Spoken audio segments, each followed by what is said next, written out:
Okay, so thank you everyone for joining. We'll get started in a little bit.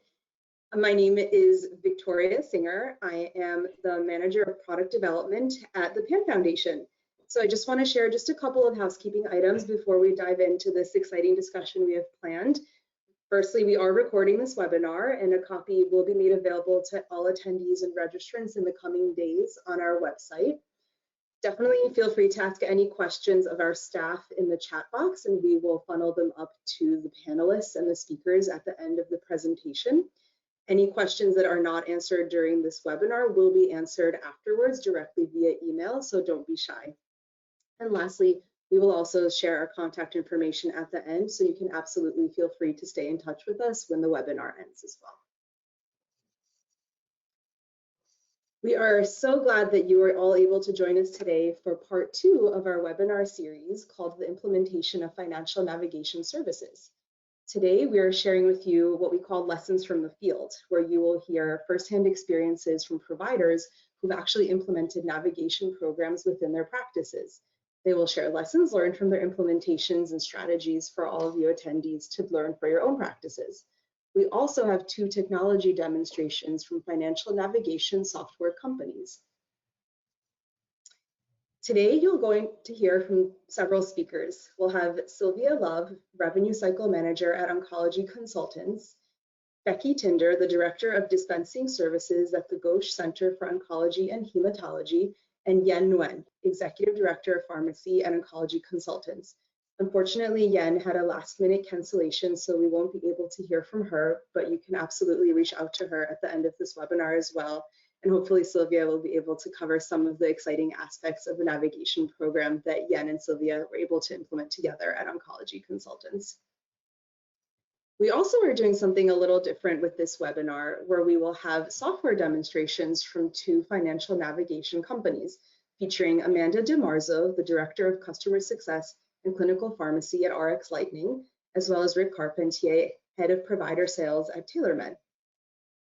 Also feel free to take down their contact information, which will be available at the end as well. The PAN Foundation, will be going through the agenda, which is about the PAN Foundation and explaining to all of you why are we focusing on financial navigation. We'll also go through a panel discussion with our 2 panelists, as well as the software demonstration from our vendors, RX Lightning and TaylorMed. Lastly, we'll conclude with Q&A, which can be addressed to all panelists and software companies as well. Now, what is the PAN Foundation? I'm sure all of you are very familiar with the work we do, but just to reiterate, we are a nonprofit organization that is dedicated to helping federally and commercially insured patients with their out-of-pocket costs for prescribed medications. Our mission is to help underinsured people with life-threatening, chronic, and rare diseases get the medications and treatments that they need by assisting with out-of-pocket costs and advocating for improved access and affordability. We are a safety net organization and we are invested in the success of financial navigation programs across a variety of healthcare settings. Our goal is to support healthcare professionals and patient advocates with the knowledge needed to build the case for establishing and expanding navigation programs within their organizations. In hosting this webinar series, of which today's webinar is the final one, we are able to provide resources to healthcare professionals and advocates to help them implement programs and really support patients more broadly. Now, getting into the good stuff, I'd really love to spend some time with Becky and Sylvia discussing more about their actual programs that were implemented in their practices. And perhaps, Sylvia, you can start us off with explaining a little bit about what Oncology Consultants does and the programs that you have that support patients directly. Yes, we're a hematology oncology practice, and we have quite a few patients that need assistance when they can't afford treatment. So we tried manually, and then it just grew very fast. So then we had to figure out how we're going to be able to support the patients with assistance, and then also be able to keep up with it, which is very, very difficult when you have, thousands of patients that need assistance. So we have implemented a system that will help us with maintaining that, and also being able to put patients on a wait list and be able to, once those foundations open up, be able to get assistance for them. Great. Thank you so much. And I think, Becky, we'd love to learn about the Gauche Center as well, a little bit about what you do there and the programs that you have that support with financial navigation. Sure. So we are also an oncology and hematology practice, and we service a lot of Medicare patients who fall in that gap where they need financial assistance. We are a very small practice and do things quite manually. My experience in pharmacy over the last 25 plus years, I understood and knew that there were copay assistance cards and things like that out there for patients. But when I started dealing with Medicare and oncology costs, I started looking around for other programs. And so we found PAN and we utilized the Fund Finder often, and started kind of on the oral side of things to begin with, and then was able to implement a very proactive program when the provider kind of knew what treatment options he wanted for patients. We got started right away on finding financial assistance.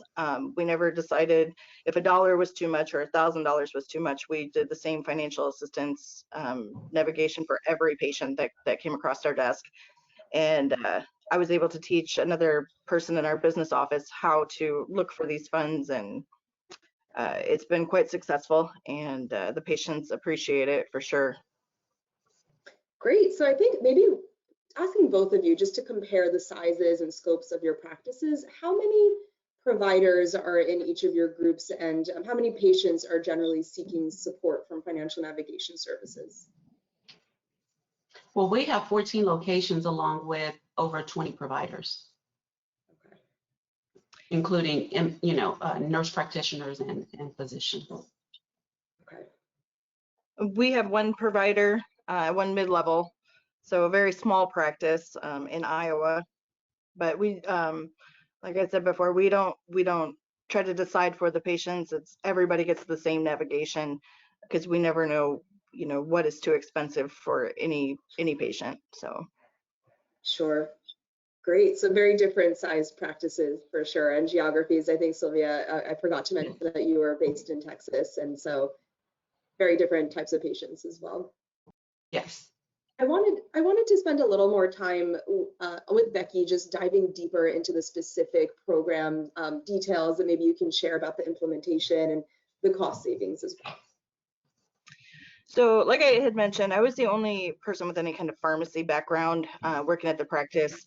And so I just started naturally, applying copay cards for the oral medications, and started finding that there was assistance out there for the IV side of therapy as well.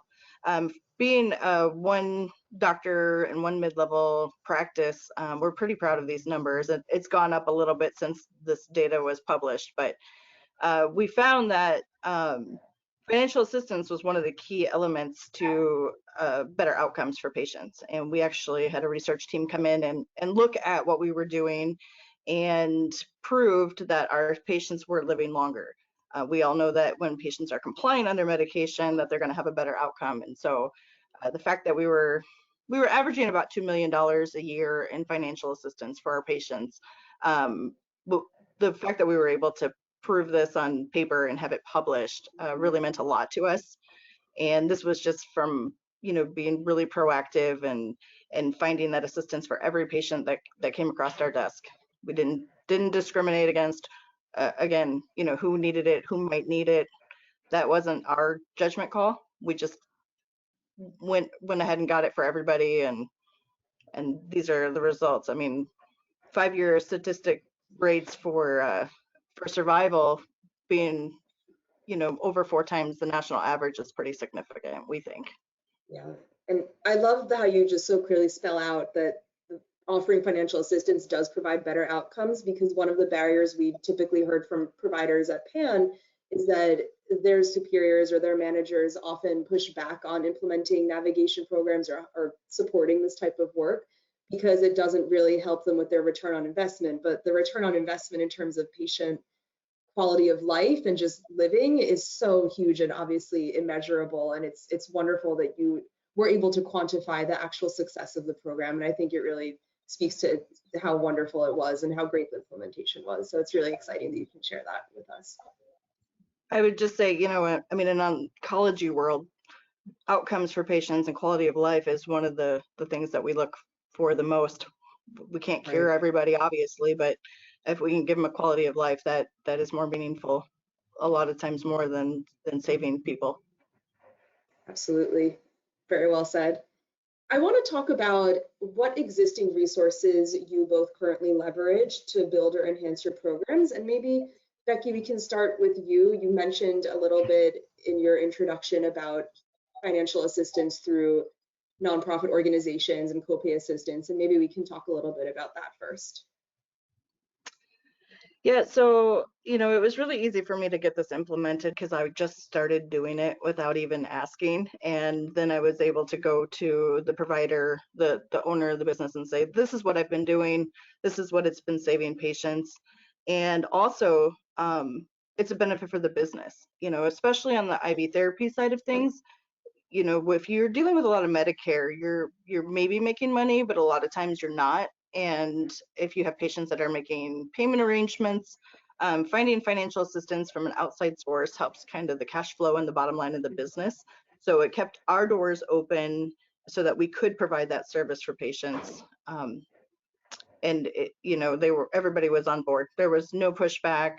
You know, we just started Googling essentially what was available out there until we learned about all the programs, and then more and more programs came out over the years, and we just kept track kind of on pen and paper. You know, we kept paper charts, we kept calendars on Google calendars, and just really, like I said, because we focused on every patient, it made it easy, I guess, for us to not have to differentiate, you know, who needs it and who doesn't. Just if everybody got it, it just made it easier to manage.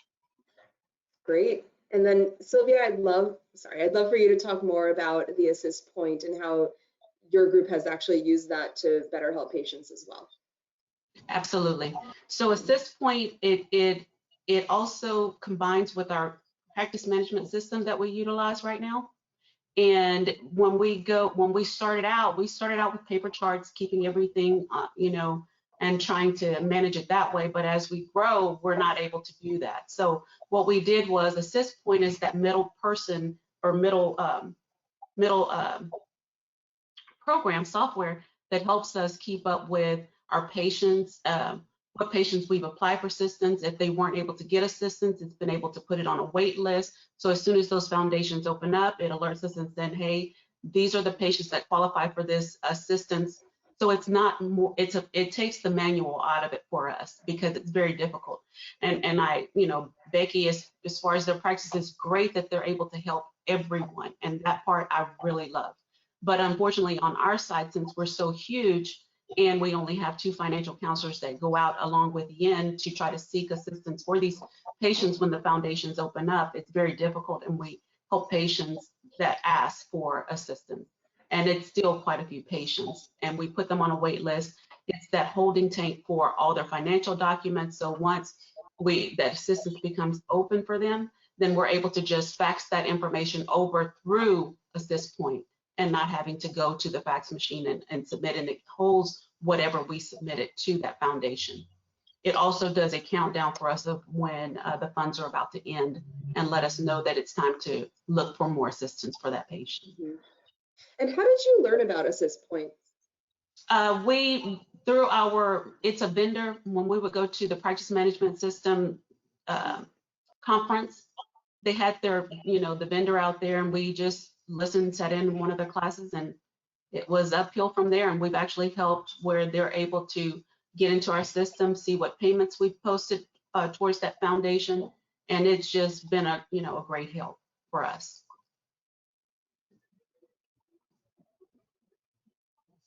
I think this kind of bleeds into the next question, Sylvia, about technology. And I'd love for you to answer a little bit more about what you feel have been advantages of using the system versus disadvantages, if any, that you found in your experience. Well, with the foundations, the system tells you, okay, this patient with this diagnosis and this insurance qualifies for assistance. So you're not trying to figure out, okay, which patient do I sign up at this moment? You're able to just go through and just knock them out versus, okay, this patient doesn't qualify for it. You don't even have to look at that. So that part is really great for us because we do have a lot of patients, and especially the Medicare population, that needs assistance because that's a higher population that we have. So it takes the guesswork out for you. And that part is just like, and then it also tells you that it's time to bill for this. We have a list of patients that we need to go out and build the foundations for. Some of them, and I think they're working on getting more of the foundations to sign up with them, but you can actually sign up within their system of Assist Point. And then if you can't sign up within Assist Point system, then it guides you to the portal. And all of that information is tracked. You can journal, you can set your alarm and your ticklers within that system. Becky, I don't know if you'd like to add anything specifically about Fund Finder, or even the transition of just Googling things and then finding it all in one place, how that has worked for you in your practice. Yeah, I mean, certainly technology would be great. We fortunately can handle the caseload by ourselves. I mean, it started off by getting online and looking every day, every morning, multiple times a day to see when those foundations opened. And then Fund Finder really kind of changed my life and how I was doing this at work. And then, and now I can put patients on a waiting list there, which really helps me out. If I'm doing one patient a day, maybe 3 at most, it's very manageable to do manually. But if we got bigger, I can see where the technology would definitely come in handy. Right. 14 locations for sure. You need more Right. support. Yeah. So I wanted to talk about another barrier that we see about maybe you identify the need and your peers see this as a need, but maybe your management does not necessarily agree. What is a good strategy or approach to take with your superiors around making a case to support implementing such a program in your practice? Well, I would Maybe, say just, I would say, I'm Sylvia, sorry. if you could tell us what you went through. Of course, when you go from the manual process, you have people that are stuck in their ways, right? And it's kind of hard to break habits. And especially if you've grown and you have these big whiteboards, they're keeping the patient's name and trying to figure out, okay, this patient, what do I do with this patient? When is this? And the countdown was not there for you. So it was fairly hard a little bit. One was a little bit slower on board than the other because she was newer, and the slower one has been with the practice for years. But once they uploaded what we needed to upload and get that system running correctly, then it was like heaven for them because they come in, they know their task for the day. And I think just letting the way to implement it would be to first you got to get the buy-on. And I think the end users are the most important people that you need to make sure you're able to get them to buy in, because it's no point in implementing a system when you have people that are against it. And then you show them the pros and the cons of getting this system implemented, and it just makes your world a lot easier. The setup is a little bit harder, of course, but the end result is amazing. Sylvia, Becky, can you share your perspective as well? I think it would be a hard sell in my practice, just because we are so small and we are always looking at the bottom line. So any expenditure would be something that would have to have a really good benefit. But if we got much busier, I would have to say, because I'm the only person with the pharmacy experience, I run the dispensary, I mix the chemotherapies, and I run financial assistance. If I got spread too thin, it might be a little easier for me to say, hey, we're going to need to do something because I can't be, in 5 places at one time. I might be able to manage doing 3 or 4 jobs at once, but if it's getting too big for me, then we're going to have to do something so that we can ultimately, if I drive home the message of taking care of the patient, I think that they would be on board. But it might take a little time for me to get that to convince them to switch over. And then also letting them know that patients' financial health is just as important as their physical health, because they cannot worry about how they're going to pay something. And a lot of patients will say, I'll pay it, You know, I'll do whatever I can do to get it handled, you know, so that way I can live longer. But the real reality of it is they can't afford it, period. And they're just trying to make it happen. So I think that, you know, this I think it's a sale because you're not just here for their physical health, you're also here for their financial health to make sure they can afford the treatment because it is very expensive. Yeah, that's my famous line to the patients is, don't worry unless I start to worry. Like, I'm going to take Right. care of this for you. And when I panic, then you can panic. Right. And we try to let them see us sweat. I love that. I want to add for the attendees on the call that we've also included in our handout section a variety of scholarly articles and resources that you can reference as well when you want to really more seriously consider implementing a program, some more strategies. Obviously, we have great speakers with Sylvia and Becky, but they're just two people, and we have just a few minutes to share their information. And so if you do have the time, please do review the handout, which has a lot more information and strategies and approaches to have this conversation. So I wanted to thank Becky and Sylvia again for sharing their experiences and the lessons learned, and especially their tips and tricks. I think it's so valuable to hear firsthand how things were implemented and how things went successfully or things that could have gone differently. I'd like to invite our two speakers, Amanda and Rick from RX Lightning and TaylorMade, to turn their cameras on and to join us as we do software demonstrations of their technology. And we will start with Amanda from RX Lightning. Amanda, I'll be running through the slides, so feel free to tell me when I should be moving. Awesome. Hello, everyone. My name is Dr. Amanda DiMarzo. I'm trained as a pharmacist, and I'm the Director of Customer Success and Clinical Pharmacy here at RX Lightning. And we are really passionate about patient access. Just like all of you, we understand the true implications of the financial toxicities as well as the stress that happens when you're trying to access medications. Next slide. We provide a technical solution that really focuses on this part. Currently, we have a fragmented manual process that slowed down care, which includes the faxes, the phone calls, the call centers, and I'm sure you all encounter those wait times and just difficult communications that really make it hard to understand what's the next step in the process. So if you, as someone who is working on this day to day, doesn't understand the process or doesn't know where the enrollment is or the prescription or the patient assistance, how's the patient going to know? And that's really what we tackle. Next slide. So we really aim to remove that frustration and friction in specialty enrollment. So every provider office spends hours each week navigating administrative burdens required by insurance companies, PBMs, specialty pharmacies, and anyone else that's involved in the process. And according to the 2021 American Medical Association survey of physicians and their staff spend almost 2 full business days per week on completing administrative work for payers. So today you're probably spending over 14 hours per physician per week on these enrollments, finding the paperwork, working on the eligibility, prior authorization, foundation, and everything. But with RX Lightning, we can bring that down to 3.5 hours, and that's saving you a lot of time. We also see that the enrollments take 5 to 30 days to get them through, and we've been seeing less than 2 to 3 days, sometimes same day.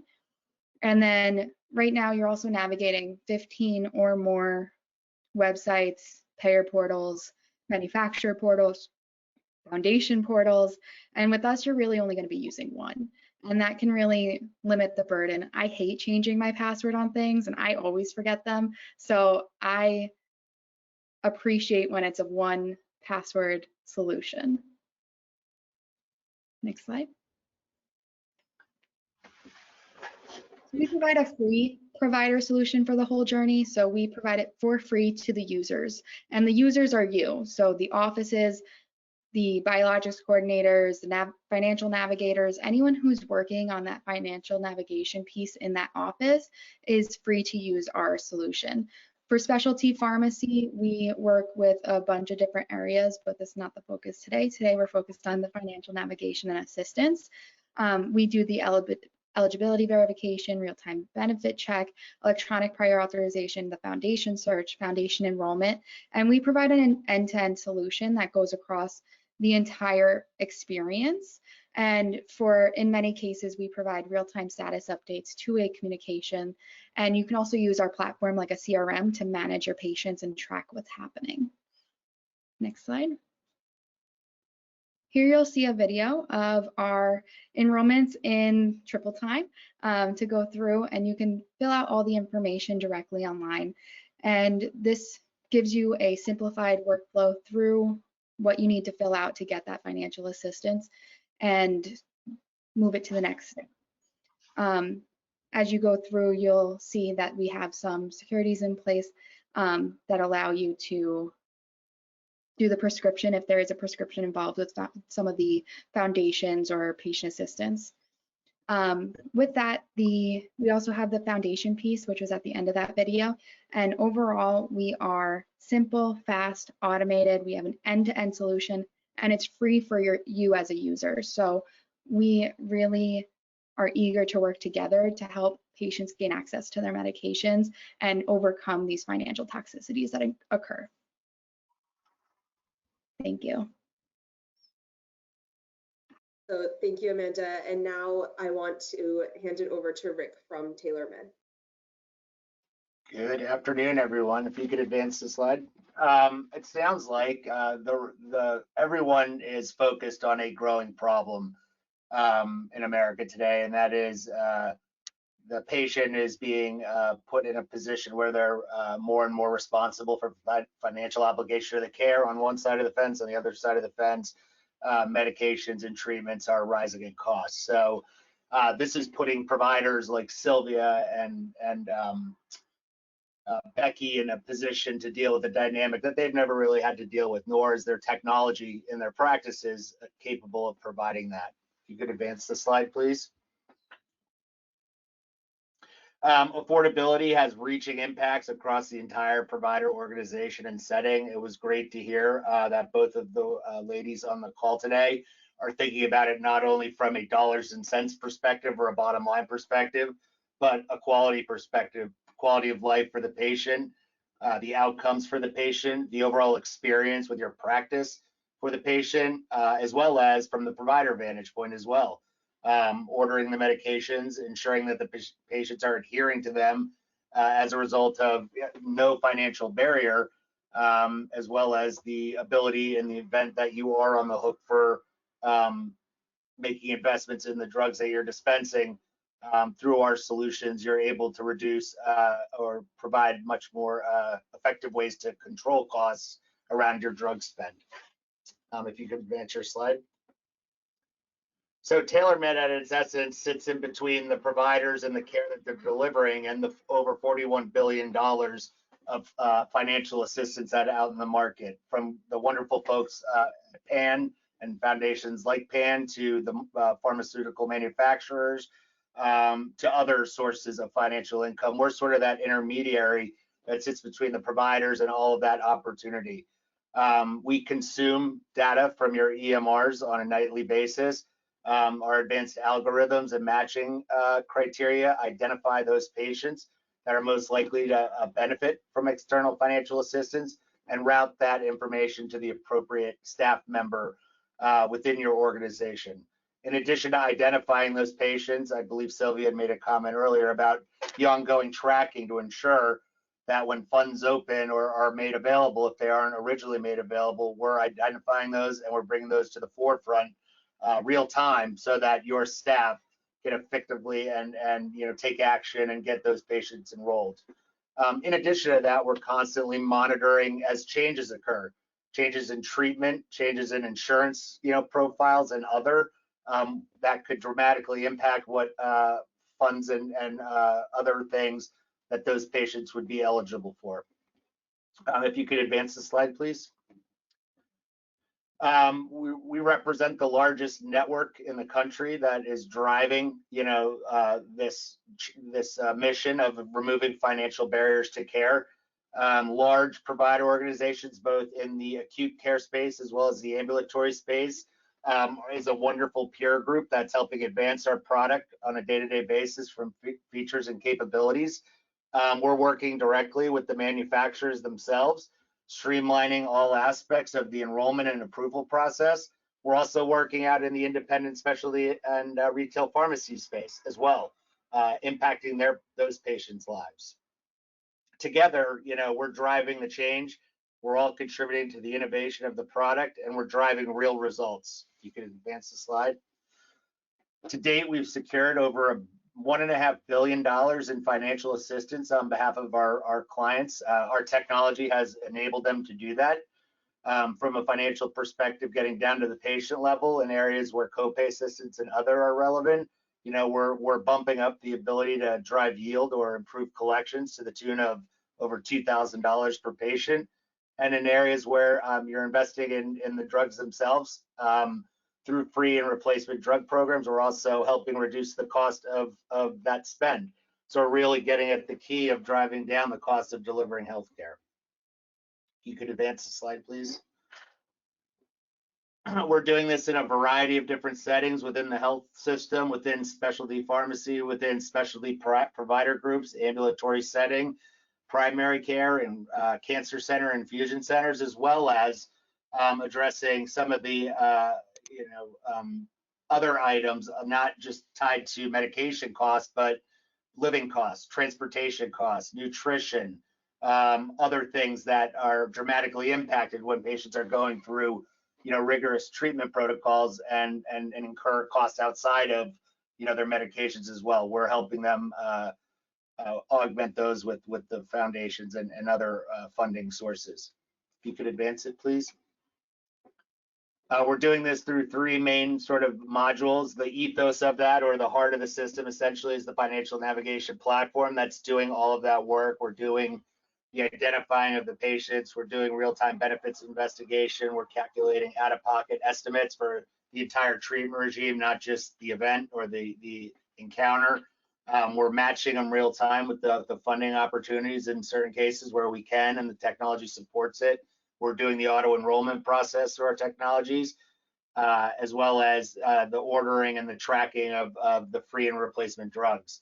And then, so that's where the tailor-made pharmacy piece comes in. And then the overlay to all of that is an advanced analytics component that provides the transparency for Sylvia and for Becky and their leadership team, so they can actually see real time, the dollars that they're saving, the dollars that they're driving, how productive are my navigators or patient advocates, what types of programs are we finding more often than not, where are we finding them, and just provide that level of transparency to the organization that suggests this investment was wise and that it's making my employees more productive, and in essence our patients' lives, impacting them in the most positive way.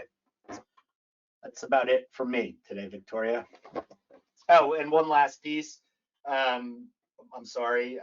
We also, in addition to the technology, can provide the boots on the ground and assist organizations where staffing or other things may be of concern. We can fill in the blanks and provide staff augmentation, or even act as an extension of your navigation team, so that we really can scale in the event bandwidth or the right personnel are in question. So we come to the table with a full service technology offering, as well as wraparound services to assist from the day-to-day details of being a financial navigator for your organization as well. Thank you.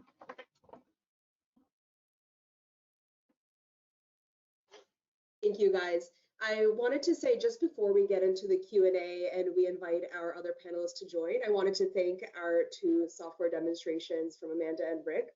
It was very wonderful to see how technology can really help implement programs and just make them much more efficient. One thing I want to add is just a little caveat, is that PAN Foundation does not expressly endorse any one technology solution, but we do obviously endorse a broad education of our provider and advocate audience, and we want them to be informed of all the opportunities that are out there to support their navigation programs, of which RX Lightning and TaylorMed are just two. And I think before I invite our panelists, I know I'm seeing a lot of questions come into the chat box, which is wonderful. Thank you everyone for sending your questions in. One specifically for Amanda and Rick that I think a lot of people are curious about and that we've seen across a variety of webinars actually is how can we as providers learn more about the costs of implementing these specific technology programs? And maybe Amanda, if you can share. I can go first. So with RX Lightning, we make sure that we are not passing the costs to our provider offices. We understand that this is a burden on your time. This is something that you're not paid for. So ultimately, when it comes down to it, we didn't feel it was fair to charge the provider offices to really use this platform. We really see that it really goes on the other end on our end for us. So when it comes to provider implementation, it costs you nothing but some time to put it together and start the training. But ultimately, it's free from RX Lightning. And Rick, if you could share more about learning about the costs of TaylorMed. Yeah, I mean, we kind of look at our contracts from a performance perspective. So we provide the service, we provide the technology.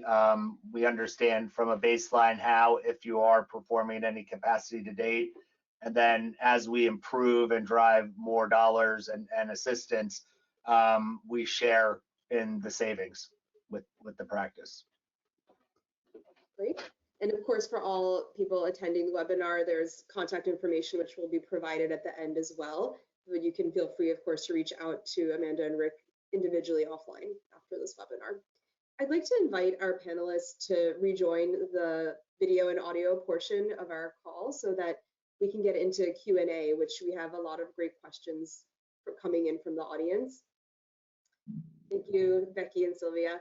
So I think one question I wanted to start off with here is just around what both of you could have done differently now that you kind of see how the programs are operating and they're successful. Is there something that you would have wanted to see done differently now that you're looking with hindsight? And maybe Becky, you can start. I mean, yeah, the technology would save me a lot of time and allow me to focus on other areas in our practice. Unfortunately, we're so small and things are pretty well oiled as they are that I don't see that this is going to be something that we take a leap on in the near future, but it's nice to know that the technology is out there. And Sylvia, if you could share similarly to you, if there's anything that you wish you could have done differently in your implementation of your program. I think maybe making sure that the end users were the buy-in for them and showing them the system prior to us getting it started would be great, because then that way they would feel as if they're a part of what the decision making. Great, thank you for sharing. I have a question specific to Becky, which I'm hoping will be a quick one. What is the name of the publication that you referenced about the Ghosh Center earlier when you spoke? Yes, so it was published and it's available on sciencedirect.com, and I wrote it down so I don't mess up the name, but it is titled Holistic Patient-Centered Symptom Management for Metastatic Cancer, a Comparison Pilot Study. And just to be clear, it wasn't just about financial assistance. It was about all of the programs that we offer, and we pinpointed like 5 or 6 different things that we were doing in our practice that led to this data. Financial assistance was just one key component of that. Thank you. I think it's wonderful that you were able to get that published and really out there. That's wonderful. Sylvia, I'd like to know, how much time do you typically dedicate to the process using AssistPoint and Fund Finder to enroll patients into their copay funds? How much time do you typically dedicate? I think each day varies depending on the system, the foundations that open up, but it could be very well. I have 2 financial counselors, and each one of them spend their entire day getting assistance for patients. So it's an 8-hour-a-day job for them.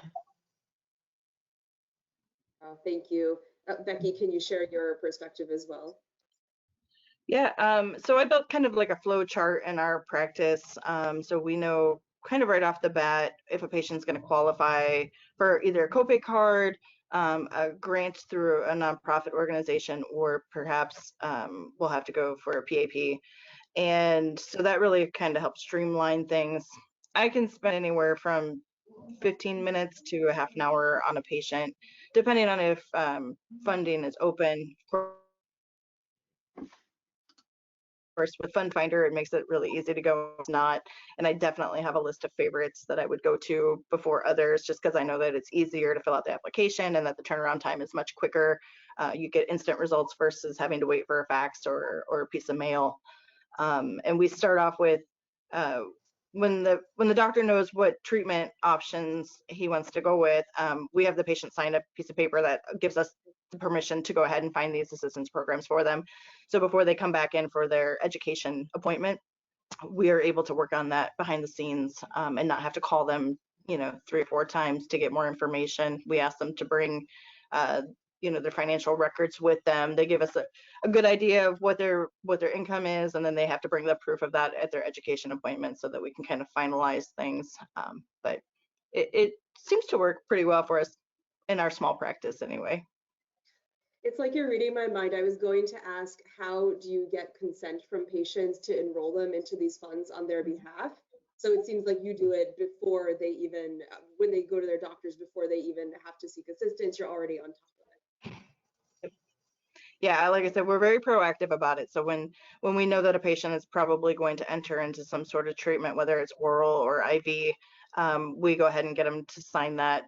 If it's a new patient, it's part of their new patient paperwork, just so we have it on file so that we don't have to kind of backtrack. We can just get to going when we know what treatment we're looking for, what drugs we're looking for. As everybody knows, these foundations and assistants can open and close so quickly. So it's every moment that we have is valuable. And so we can't waste time making phone calls and waiting for them to call us back with this valuable information. We just try to have it on hand.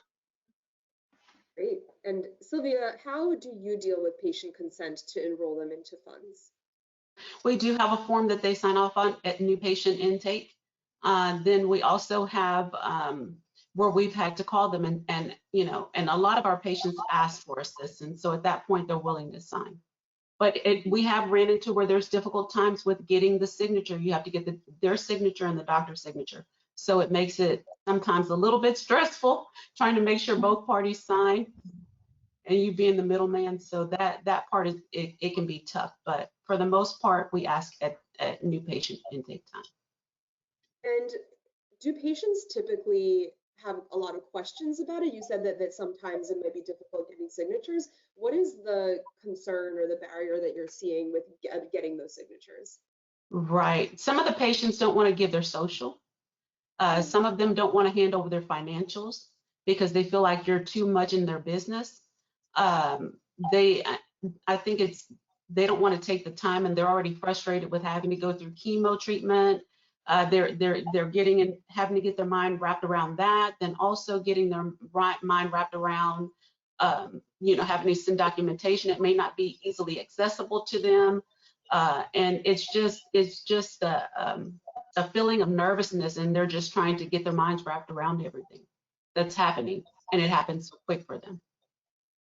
Can I jump in real quick?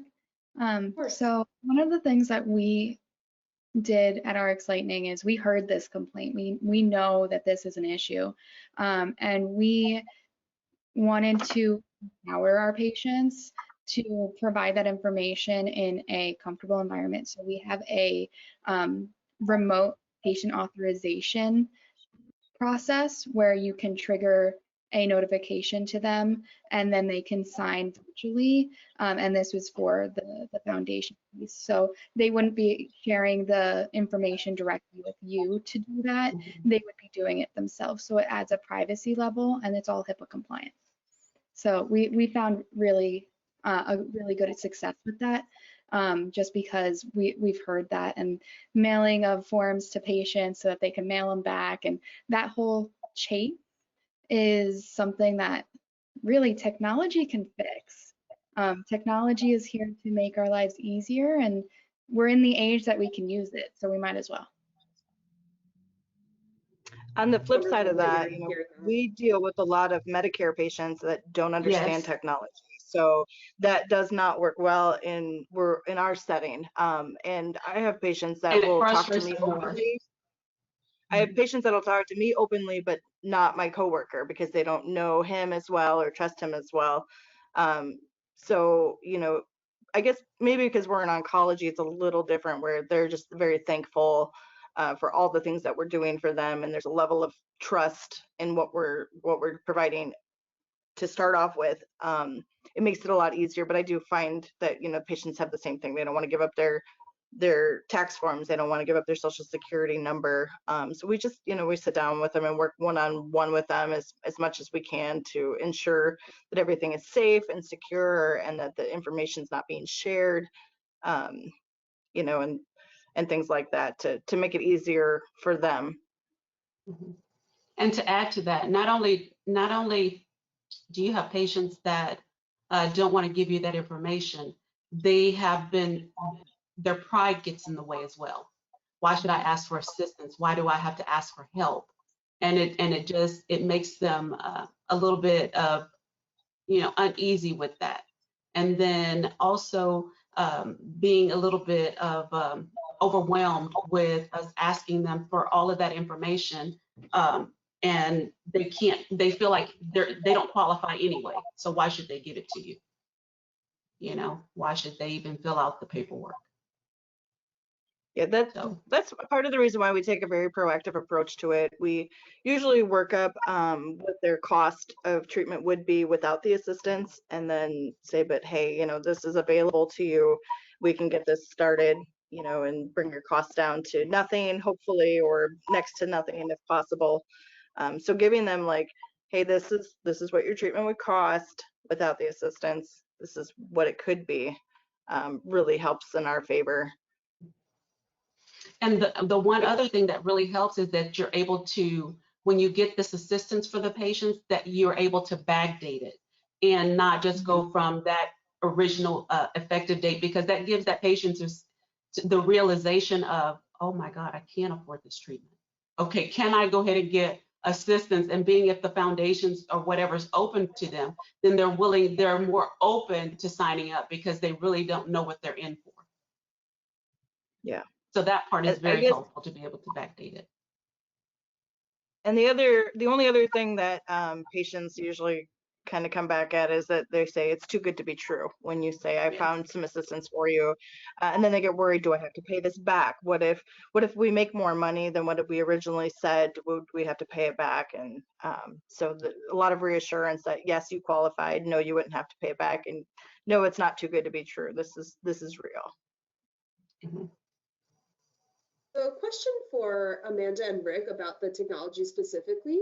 I think we get a lot of questions about cancer versus other diseases. And at PAN, we obviously support patients with oncology, but we support a variety of other diseases as well. And one of the questions we have here is what types of diseases are available to reference in the technology systems? Is it just cancer or other diseases too? I'll go ahead and address that.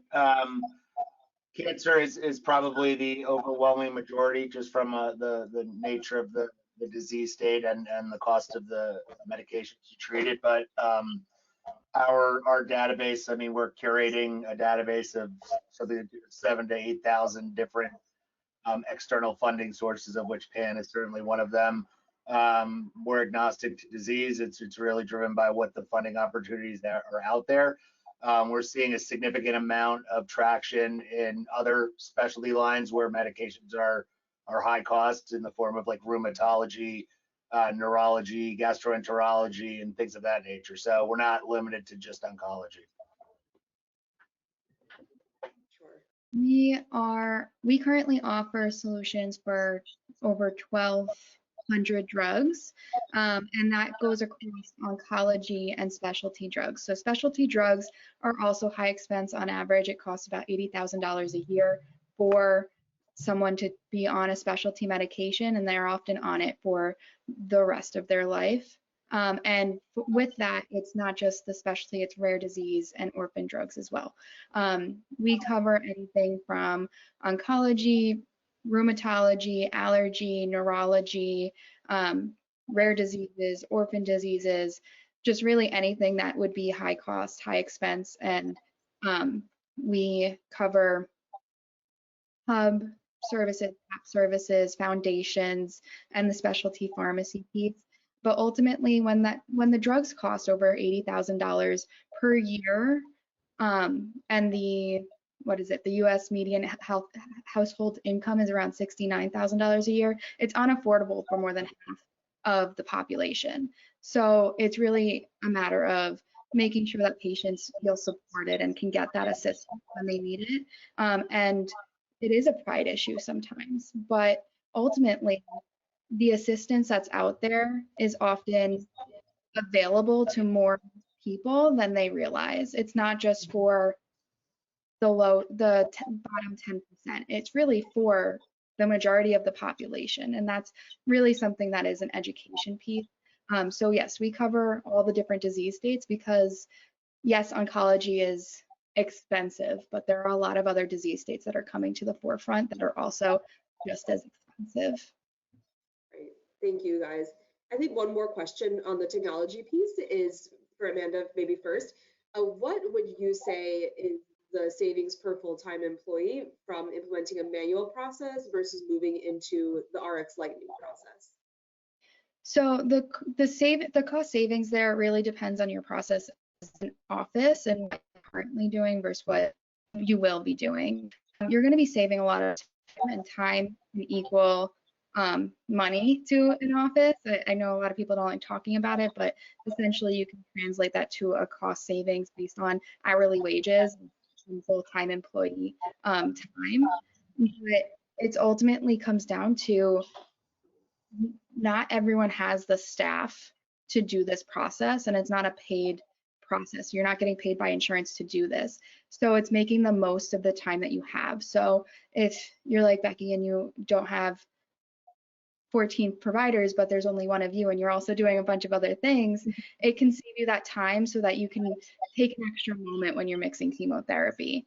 And with Sylvie, you have 14 providers that are all doing this, and it's just a matter of taking an extra moment and maybe being able to find another patient that can get that assistance that you might have not given as much attention because they are able to afford it a little bit more than someone else, and allows you to have a wider breadth of being able to help. So it's not about, so it really depends on what the goals are of each organization. So RX Lightning really takes that into account, and we really want to work with you on your workflow. So if you intend to keep things the same but just want to speed up the process for individuals, we can help you with that. But ultimately, your workflow is your workflow, and we're just here to support you. And just by the nature of it, technology is faster. Got it. Thank you, Amanda. I think obviously it's going to be it depends answer, but that's helpful that you gave that context. And I think similarly, Rick, I'd like to hear from you as well.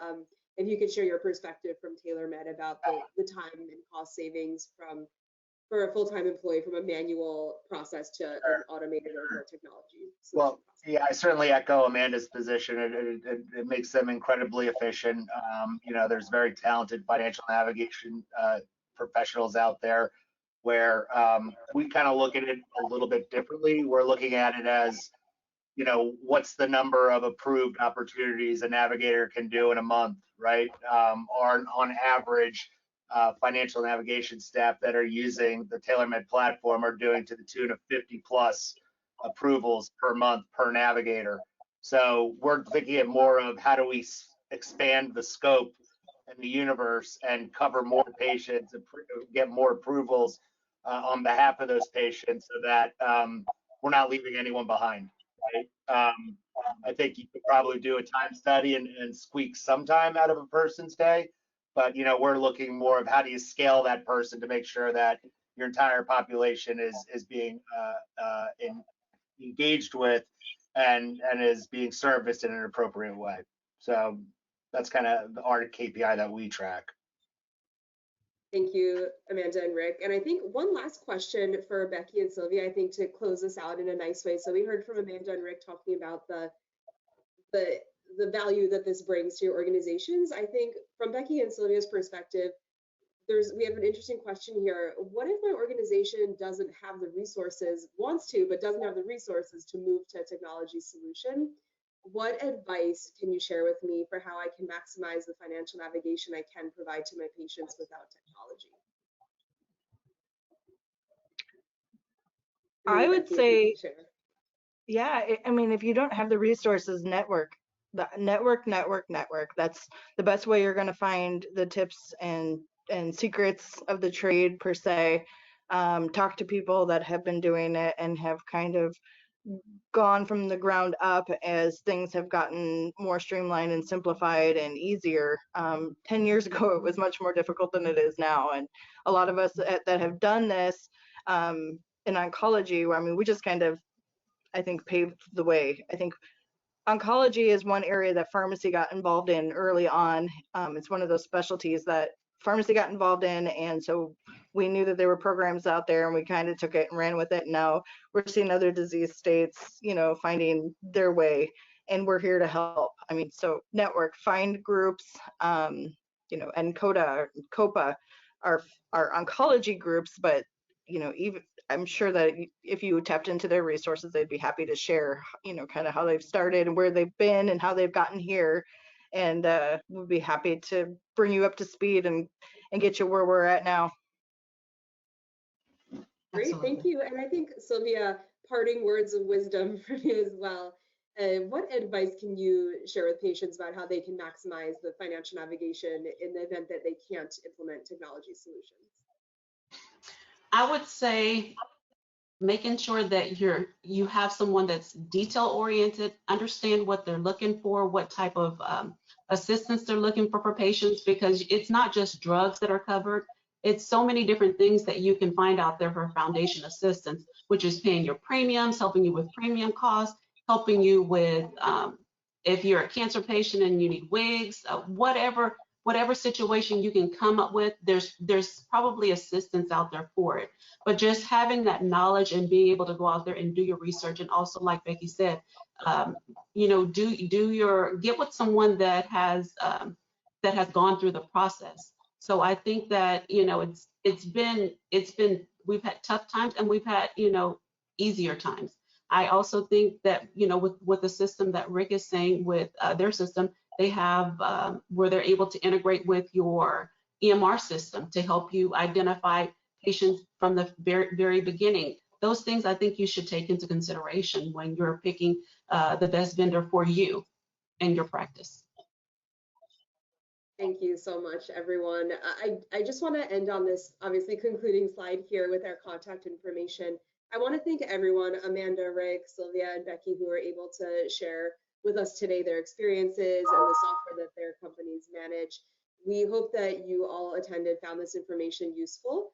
And I wanted to also add that today's webinar does conclude our series on financial navigation at PAN.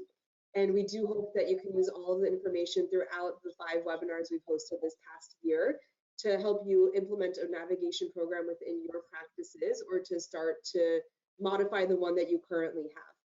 We will be emailing out a survey following this webinar, and do invite you to share feedback on this webinar in particular and on any topics that you would like for us to address in the future. So please do feel free to share your feedback openly and candidly.